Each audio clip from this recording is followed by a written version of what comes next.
The expenditure method derives expenditure from what we know as the four-sector economy.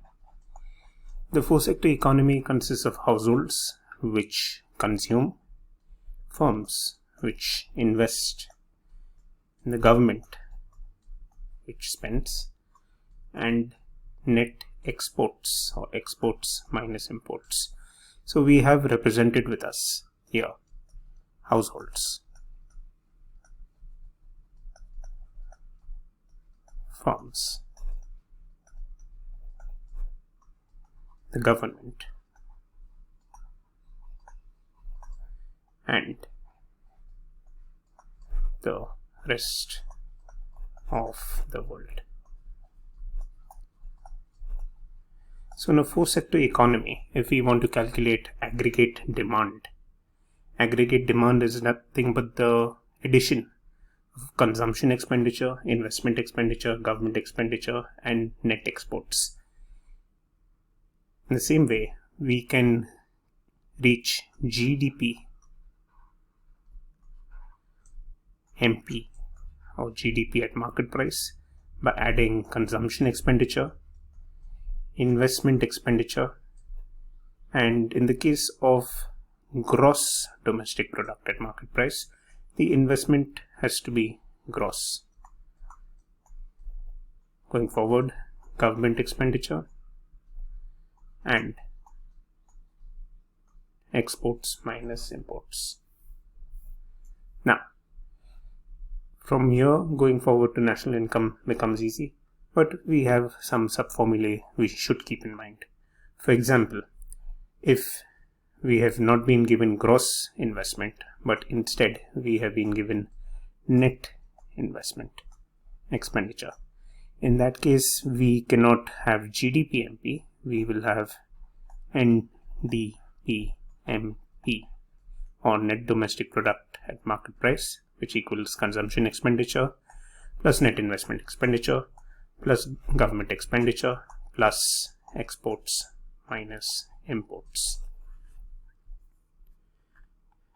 Going forward, we must also keep in mind that the difference between gross domestic product at market price and net domestic product at market price is nothing but depreciation. So if you take gross domestic product at market price and subtract depreciation, you will end up with net domestic product at market price. Similarly, when you're calculating investment can either be gross or net. In either case, we have to factor in something that we have seen as part of our output method calculation, which is changes in inventory. Changes in inventory means the increase in inventory in the current period compared to the previous period. So if we were to think of a better formula for changes in inventory, you can also think of changes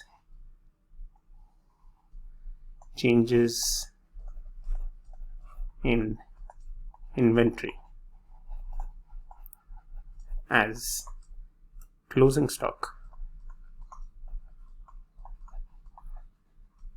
minus opening stock.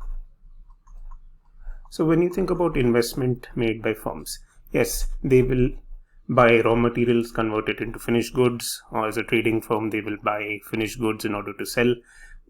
The difference between the amount of goods they have or the value of goods they have this year compared to last year would be changes in inventory. But more than that, they also invest in machinery. And in the case of gross, we call that GDCF. And in the case of net, we call it NDCF. So G, of course, is gross. So gross domestic capital formation.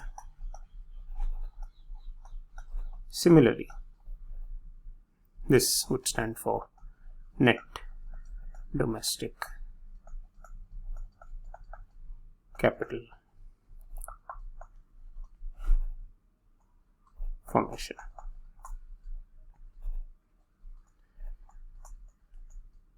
Now, if gross investment is GDCF plus changes in inventory, net investment is also NDCF plus changes in inventory.